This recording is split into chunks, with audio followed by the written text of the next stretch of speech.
धनतेरस की पूजन का जो विधान बताया था, धनतेरस की पूजन का जैसा विधान था, पहुंचकर पाटे को बिछाकर चौक पूर कर जिस थाली में आपने स्वस्तिक बनाकर जो सिक्का रखा है उसी में एक सिक्का और रखकर उसकी पूजन अर्चना करना है। वैसी की वैसे ही जैसा पहले कल कहा गया, रोली चावल हल्दी मोली मेहंदी सिंदूर आदि सब चढ़ाते हुए और साथ में 2 दीप लगेंगे।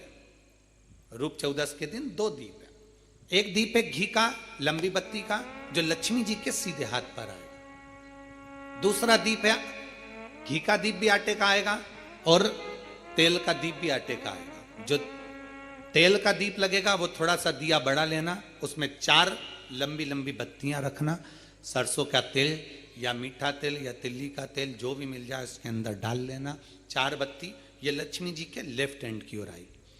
उसी आटे का तेल का जो दिया रहेगा उसके अंदर या तो पीली सरसों या काली सरसों जो राई होती है सरसों होती है उसके थोड़े से दाने उसमें डाल दिए जाते हैं।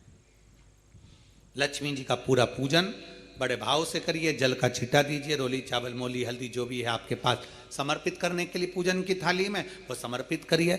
मीठे का भोग लगाइए और भोग लगाने के बाद में बड़े प्रेम से 5 कमलगट्टे, 5 हल्दी की गठान, 5 अमर बेल के टुकड़े। अमर बेल होती है एक लंबी सी बेल पेड़ों पर चलती है पीले कलर की, जो कि पूरे पेड़ पर छाई रहती है। उसको कहीं पर भी डाल दिया जाए वो बढ़ती चली जाती है।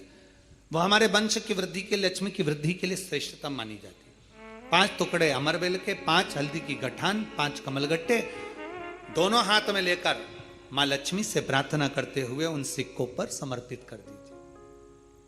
सिक्कों पर समर्पित कर कर जो घी का दिया लगाया है तुमने लक्ष्मी जी के सीधे हाथ पर, उसको उठाकर माता की आरती कर लीजिए।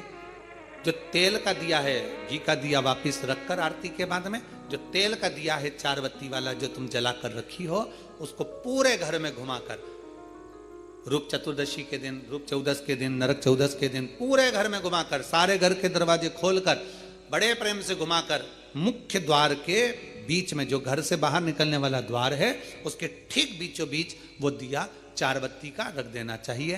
कुछ देर के लिए दरवाजे खुले रखना चाहिए। पूरे घर में माता लक्ष्मी का स्मरण करते हुए श्री शिवाय नमस्तुभ्यम बोलते हुए दिया रखकर जब वापिस आए माता लक्ष्मी को झोली पसार कर प्रणाम कर कर कहें, माँ हमारे घर में निवास करो, आपका भंडार सदा भरा रहे, खाली ना हो। हे माँ, जैसे हम दामोदर मास की कथा का रसपान कर रहे हैं, कार्तिक मास की कथा को श्रवण कर रहे हैं, जैसे हमने कार्तिक के महत्व को जाना है और उस महत्व को जाना कि लक्ष्मी भगवान शिव की आज्ञा से जाती हैं, नारायण की आज्ञा से जाती हैं, उसी तरह आप हमारे घर में शिव और नारायण की आज्ञा से विराजमान होइए। माँ को प्रणाम करिए बड़े भाव के साथ। ऐसी ही ये रूप चतुर्दशी की पूजन का विधान है।